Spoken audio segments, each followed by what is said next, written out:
খাগড়াছড়িতে ত্রিপুরা জনগোষ্ঠীর এক কিশোরীকে দলবদ্ধ ধর্ষণের অভিযোগ ঘিরে উত্তপ্ত পার্বত্য জনপদ। ৩ সপ্তাহ আগের এই ঘটনা আলোচনায় আসার পর দুদিন ধরে খাগড়াছড়িতে প্রতিবাদ বিক্ষোভ হচ্ছে। বিক্ষোভ সমাবেশ করছে ত্রিপুরার ৭ সংগঠন সহ অন্যান্য নৃগোষ্ঠী সংগঠনগুলো।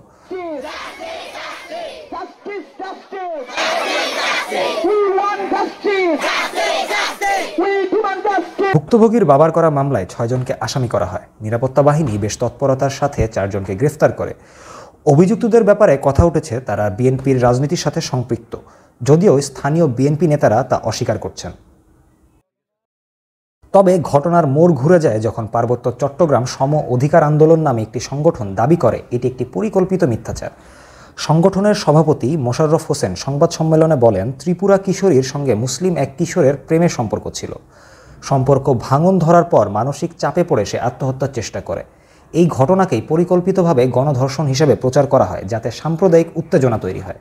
এবং আমরা ধরে নিচ্ছি যে এটা আমাদের এখানে যে সশস্ত্র গ্রুপ আছে, বিশেষ করে পিডিএফ যারা আছে, তারা ওই পরিবারটাকে বন্দুকের মুখে রেখেই তাদেরকে এই মামলা করতে বাধ্য করেছে, এটা আমরা মনে করতেছি। কারণ এখন পর্যন্ত কোনো দুইবার হাসপাতালে যাওয়ার পরেও ডাক্তাররা এখন পর্যন্ত বলে নাই যে সে ধর্ষিত হয়েছে।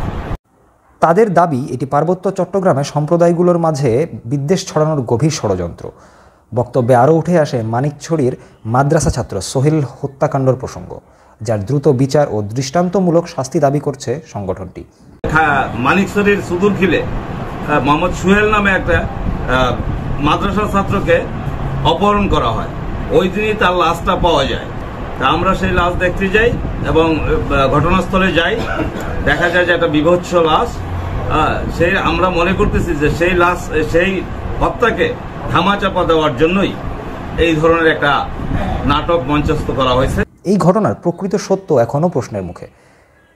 তথ্য বিভ্রান্তি, রাজনৈতিক সংশ্লিষ্টতা এবং সাম্প্রদায়িক উত্তেজনার সম্ভাবনা সব মিলিয়ে খাগড়াছড়ির এই ঘটনা এখন জাতীয় উদ্বেগের বিষয়। এত শত রাজনীতির খেলা এড়িয়ে সাধারণ স্থানীয়দের নজর এখন আদালতে।